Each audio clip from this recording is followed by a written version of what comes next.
No, the video's not broken. It's just an especially dark night. I'm over at the Riften Stables, gonna cast Candlelight just to show you guys what I'm talking about when I say realistic.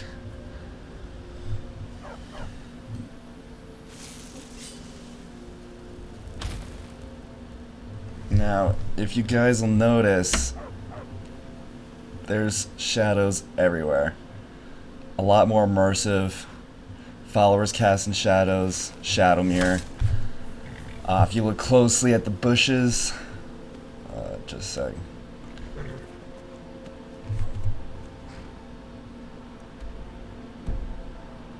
sec. Yeah, if you look closely at the bushes and trees, you'll see that every leaf is casting a shadow. Not all the grasses will cast shadows, but all these little shrubberies and of course all the trees and the rocks will. And it's something you gotta be careful about using this mod is too many light sources at the same time. Right now I'm just using the Candlelight on myself. But if you cast Candlelight on yourself and then cast a bunch of mage lights inside of a dungeon with a lot of light sources, it's going to bog down your game a lot. So just make sure your computer's up to the task and definitely do those tweaks to find that sweet spot between performance and quality.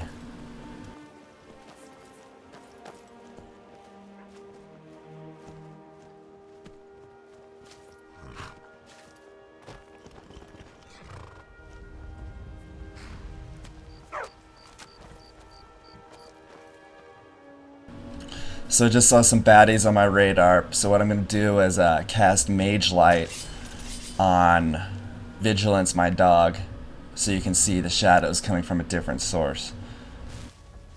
A different moving source.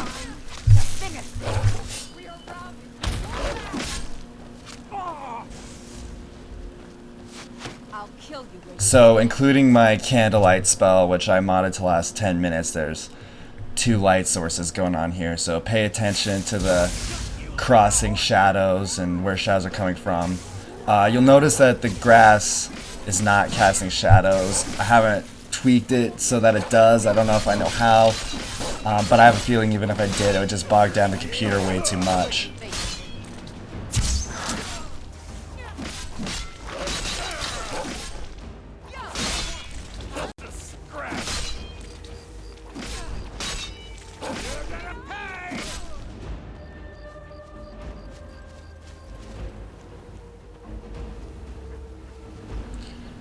These shadows at night coming from a moving source and coming from you just added so much to the realism for me that I just wanted to show you guys.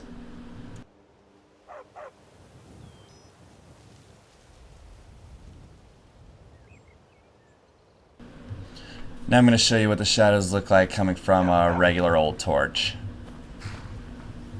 Got my DB Initiate holding it for me. Makes the game real spooky, man. And as it should be. I mean, you're in a land with no electric lights or anything like that. Magical lights, but yeah. Now I'm going to give torches to all of my followers.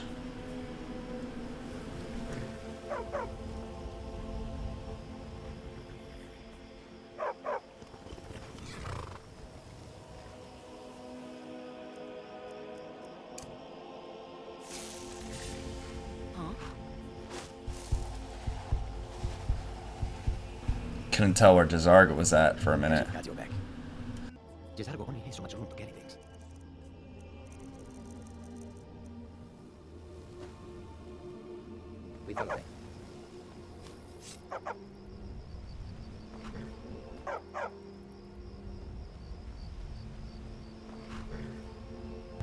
Now with all your followers carrying torches, you're able to light it up pretty well. For the purposes of this video, I did turn down my brightness just a little bit, so you're still able to adjust it however you want. Turn the brightness all the way up, you can pretty much see at night, so whatever your preference is, really.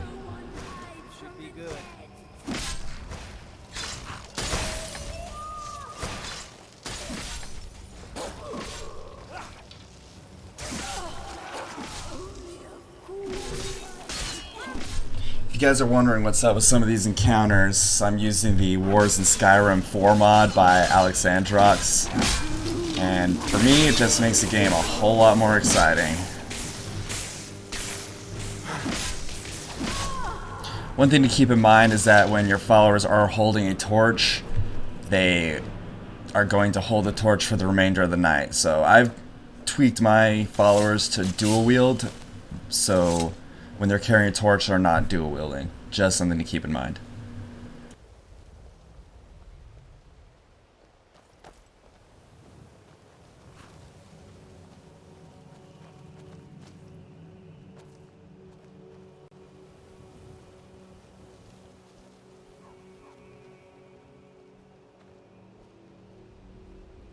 Now, I don't know if there's a way I can adjust how many light sources are being shown at one time. I think it might be an internal thing so that the computer doesn't get too bogged down. But if you'll notice that my torch isn't casting any shadows. But the two followers right behind me are.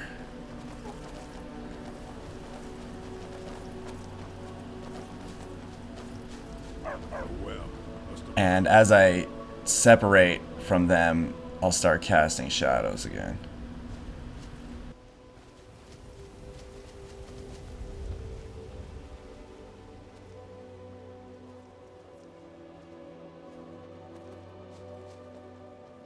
For the purposes of experimentation, I'm going to cast Candlelight.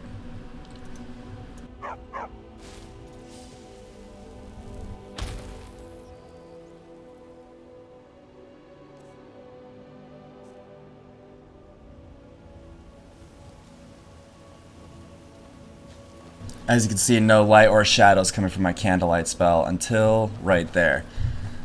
And I don't know if that's just lag. As you can see, it looked like it disappeared right when the other light sources came close to it. So it's not perfect. It takes some experimentation and really personal preference. Now we're going to delve into a dungeon a little bit. There's a lot more things that'll cast shadows in a smaller area, so dungeons can actually bog down your computer a lot more using this mod than the outside world.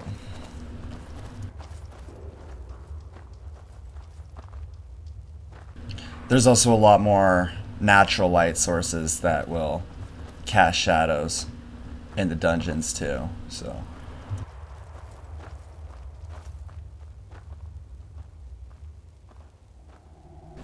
And although this causes a few crashes whenever there's just too many light sources around, it's worth it for the immersion for me.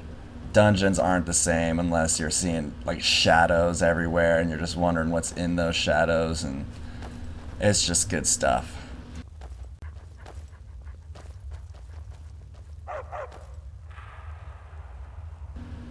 Now we'll see how the dungeon looks with torches instead of mage light.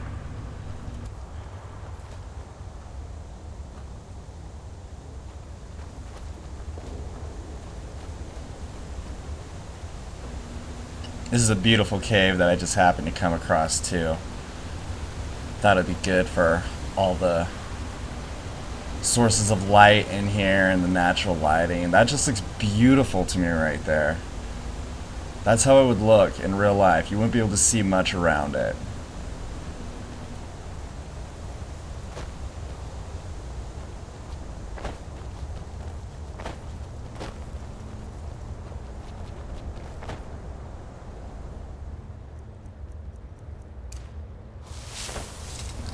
I guess I am going to cast Candlelight actually, but just something I want you guys to be aware of, that inside these dungeons when there's too many light sources, it's going to slow you down and it's going to crash. There was a dark light tower I went to and I did a lot of experimenting there, and I kept crashing every time. Anytime I would use anything more than a mage light, it would just drag down to about 10-15 frames per second. And I just can't handle it. So in those more condensed dungeons, I would use a single torch or have your follower use a single torch. And the best solution is Night Eye. I'm not a Khajiit. They should have put a spell for Night Eye in this game. But when I do my next playthrough, it's going to be super modded, so I'll probably just let myself earn that spell.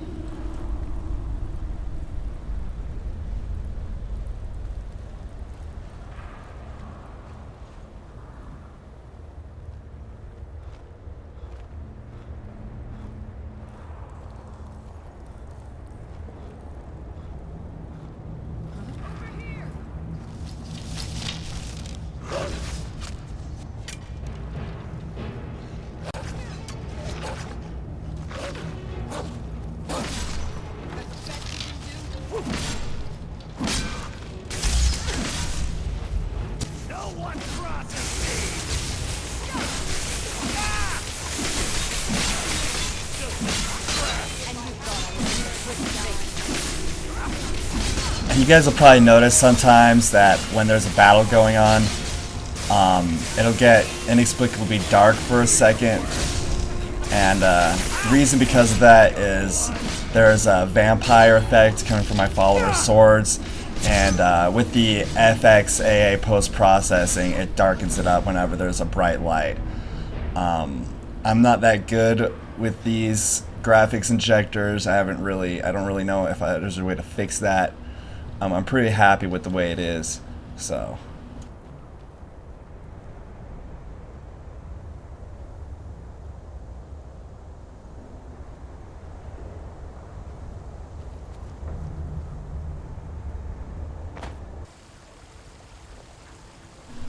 Now to round it out, I guess you guys would like to see some daylight, realistic lighting stuff, and